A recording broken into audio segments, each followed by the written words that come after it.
السلام عليكم ورحمة الله وبركاته. اللهم صل وسلم على النبي الأمي وعلى آله وصحبه। শুরু করছি মহান রবের শুকরিয়া গুজার করে, যে রব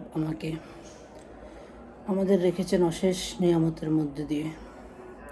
আলহামদুলিল্লাহ সুম্মা আলহামদুলিল্লাহ। আমার এভাবে কথা বলার নেই, অভ্যেস নেই ক্যামেরার সামনে। তো ঈদুল মিলাদুন নবী এই সম্পর্কে 3টি প্রশ্ন রেখে যাচ্ছি।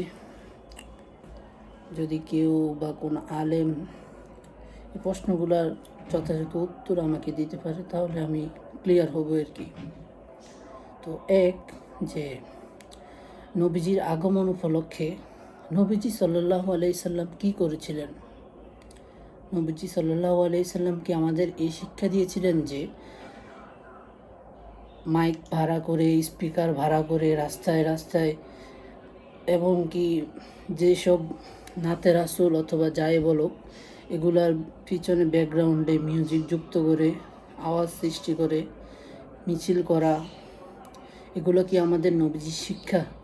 2, যে নবীজি সাল্লাল্লাহু আলাইহি সাল্লামের উপাতের পর, মানে নবীজি সাল্লাল্লাহু আলাইহি সাল্লামের মৃত্যুর পর তার যে নিকটস্থ সাহাবীগণ ছিলেন, সাহাবী রাদিয়াল্লাহু তাআলা আনহু ছিলেন, তারা কি এগুলো করেছিলেন?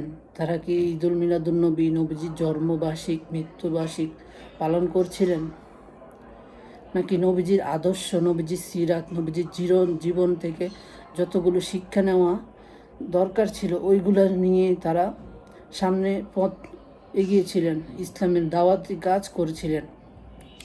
3, যে সাহাবীগণের পরে যে তাবেঈন ছিলেন, তারাও কি এই পথ অনুসরণ, যে নবীজি সাল্লাল্লাহু আলাইহি সাল্লামের দেখানো পথ অনুসরণ করেছিলেন? নাকি এই যে ঈদুল মিলাদুন নবী নামে যে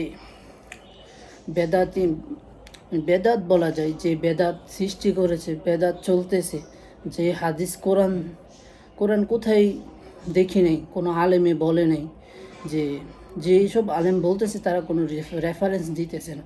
তো যে আলেম দেখবেন বা এই ভিডিওটা আপনার সামনে আসবে, তো আমাকে একটু কাইন্ডলি রেফারেন্সগুলো দিয়ে যাবেন ইনশাআল্লাহ। তো এতটুকু ছিল আমার কথা। তো আগামীকাল সোমবার সবাই ইনশাআল্লাহ রোজা রাখবেন। আসলে 1 বছর পরে যায় ঈদুল মিলাদুন নবী, সবচেয়ে বড় ঈদ।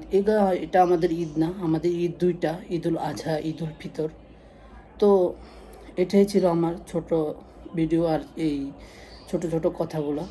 যেহেতু আমি ছোট মানুষ, আমি জানি না, তো যে আমাকে জানাতে পারবে আমাকে একটু নক করুন বা আমার মেসেজে একটু ইনবক্সে অথবা কমেন্টে একটু রিপ্লাই দেন ইনশাআল্লাহ। আসসালামু আলাইকুম রহমতুল্লাহ।